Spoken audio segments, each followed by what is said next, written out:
In 1966, a secretary at MIT began having intimate conversations with patients about their deepest fears, childhood traumas, and secret desires. She listened without judgment, asked probing questions, and seemed to understand their pain in ways no human ever had. Patients became obsessed with her, some confessing they preferred talking to her over their real therapists. But here's the shocking truth. She wasn't human at all. She was ELIZA, the world's first chatbot, created with just 200 lines of code. And she accidentally discovered something terrifying about human psychology that still haunts AI development today. Joseph Weizenbaum never intended to create an artificial therapist. The MIT computer scientist was simply trying to demonstrate how easy it was to fool people into thinking a computer could understand them. Instead, he created something that would make him question everything he believed about technology, humanity, and the dangerous line between the two. ELIZA was born in 1964 in the sterile corridors of MIT's Artificial Intelligence Laboratory. Weizenbaum named her after Eliza Doolittle from My Fair Lady, a character who learned to speak like a lady through careful training. But unlike Shaw's creation, this ELIZA would teach humans something disturbing about themselves. The program was deceptively simple. ELIZA used pattern matching and substitution to create the illusion of conversation. When someone typed, "I am sad," she might respond, "Why do you think you are sad?" If they mentioned their mother, she'd ask, "Tell me more about your mother." She had no understanding, no consciousness, no genuine empathy, just clever programming tricks. But Weizenbaum made one crucial decision that changed everything. He created a specific version called Doctor that mimicked the conversation style of a Rogerian psychotherapist. These therapists were trained to reflect patients' statements back to them, asking open-ended questions rather than giving direct advice. If this exploration into AI's most disturbing early experiment is revealing secrets about human psychology you never knew existed, make sure you hit that subscribe button and ring the notification bell. You're part of an exclusive community uncovering the hidden truths about how technology manipulates our deepest emotions. More shocking revelations await those brave enough to continue. The first test subjects were Weizenbaum's own colleagues and students. What happened next shocked him to his core. Within minutes of starting conversations with ELIZA, people began sharing their most personal secrets. Graduate students confessed academic anxieties. Professors revealed marital problems.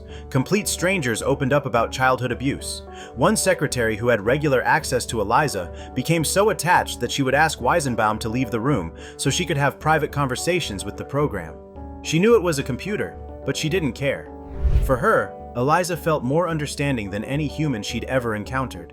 The conversations were unnervingly intimate. ELIZA would say things like, "I understand," and "Please continue." And somehow, people felt genuinely heard. They projected human qualities onto simple text responses, filling in the gaps with their own desperate need for connection. Word spread quickly through MIT and beyond. By 1966, ELIZA had become a campus phenomenon. Students would wait in line for hours to talk to her. Some began scheduling regular sessions, treating her like a real therapist. Others started romantic relationships with what they knew was software. But the most disturbing cases were yet to come. Psychiatrists began using ELIZA with real patients, and the results were both fascinating and terrifying. Patients who had been resistant to human therapists suddenly opened up to the computer. They shared suicidal thoughts, sexual fantasies, and violent impulses with ELIZA that they'd never told another soul.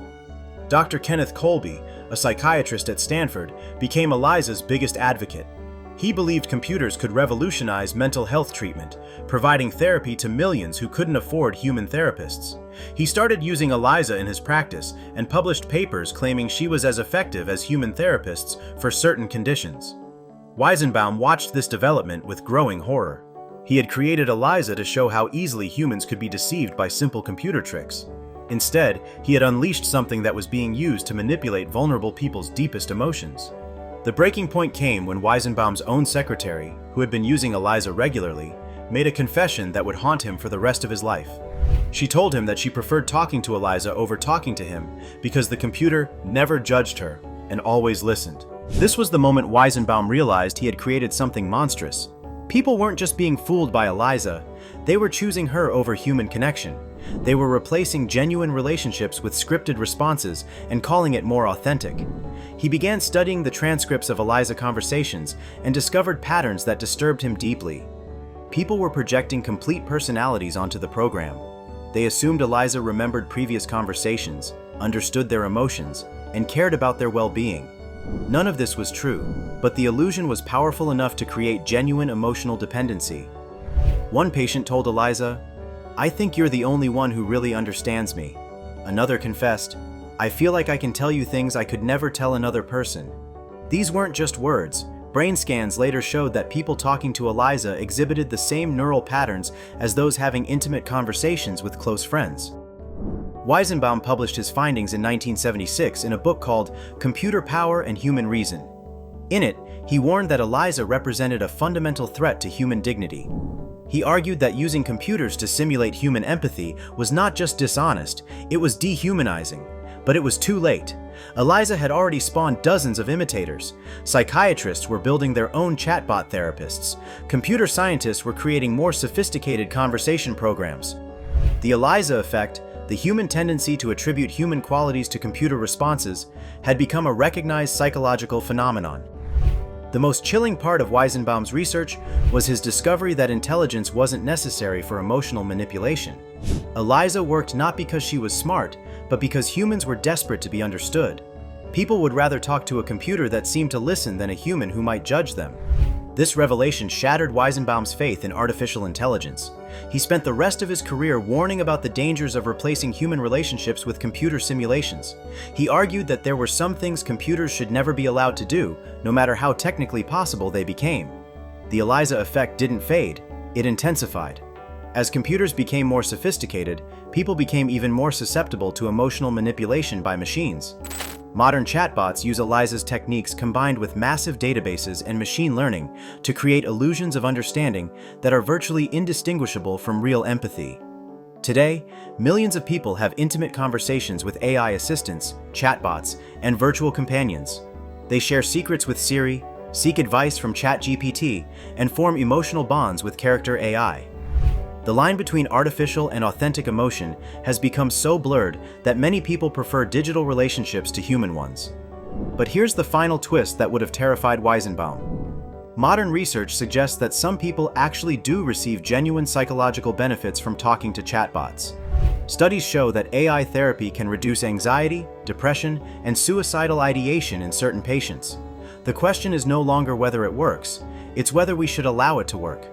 Weizenbaum died in 2008, convinced that humanity was losing its soul to machines that could simulate care without actually caring. He believed that ELIZA's greatest achievement was also her greatest tragedy, proving that humans were so starved for understanding that they would accept fake empathy over no empathy at all. The secretary who preferred ELIZA to human conversation represents all of us now. We live in a world where artificial intelligence listens to our problems, remembers our preferences, and responds to our emotions with perfect patience and availability. We know it's not real, but we don't care. We've learned to love the simulation more than the reality. ELIZA's legacy isn't just in the chatbots and AI assistants that followed her. It's in the fundamental question she forced us to confront. If a machine can make us feel understood, heard, and cared for, does it matter that the understanding is artificial? Are we still human if we prefer digital empathy to human connection? The answer may determine not just the future of artificial intelligence, but the future of human relationships themselves. We've opened a door that can never be closed, and on the other side lies a world where love, empathy, and understanding are just sophisticated algorithms designed to make us feel less alone. ELIZA taught us that the heart wants what it wants, even when what it wants is a lie. And in 1966, that was the most human discovery of all.